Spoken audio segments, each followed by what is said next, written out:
So, who is this Munakata?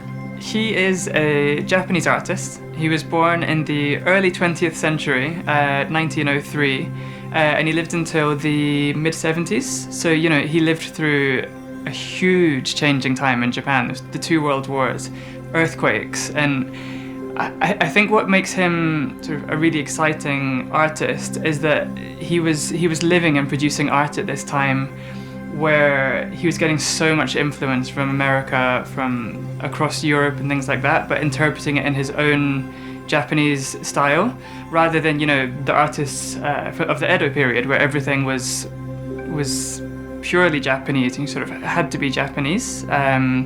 Munakata traveled around the world, absorbed this information, and reinterpreted it in his own unique style.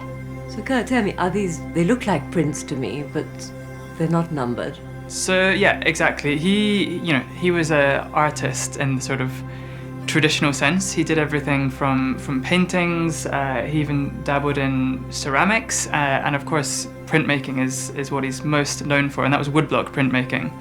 But what sort of differed him from his peers, I guess, is his sort of, let's say, frantic approach to the printmaking. So you'll see in a lot of his works that it's quite a manic approach. He's sort of hacking away at the wood in these prints, which really differs them from the more traditional, delicate nature of Japanese woodblock printmaking.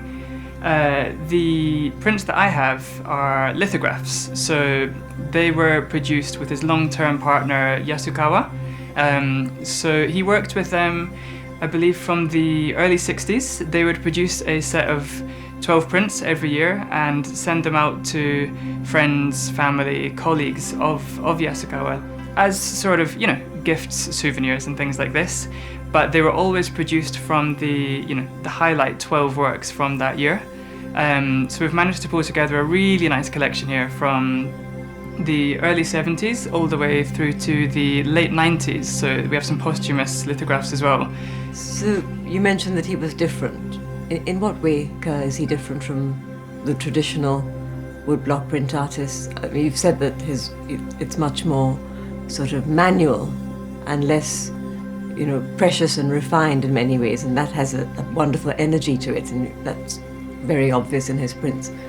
But is there a difference in technique as well? Yeah, so I think what differs him when it comes to the technique is that he would first paint on the ink, or the watercolor, or whatever colors it is he's using onto the paper or onto the textile, then apply the black onto the block itself, and put this on and apply it on top of the colored ink itself. So you'll see that in a lot of his prints from the same editions. There are differences in the colors, in the hues, and sort of vibrancy of the color itself, which is because he would have been hand applying this print by print. So from the prints that you've brought, they cover a wide range of subjects, and what were his interests? What did he like to depict? I mean, clearly he travelled a lot. That's obvious, but they're so interesting and different. Yeah, exactly. So the really interesting and engaging thing, I guess, about his works is that they cover everything from religion, deities, Buddhism, nature, sort of the more traditional subject matter. But as a result of his traveling and lecturing around the Americas, around Europe, he's got this sort of contemporary outlook on his subject matter. So there's sort of, I guess you could call them more touristic prints, where he's showcasing scenes from the south of France, from Honolulu in Hawaii. There's prints from Chicago, from New York. There's sort of this really engaging international approach to his prints, which I think is really something that differs him from a lot of his peers.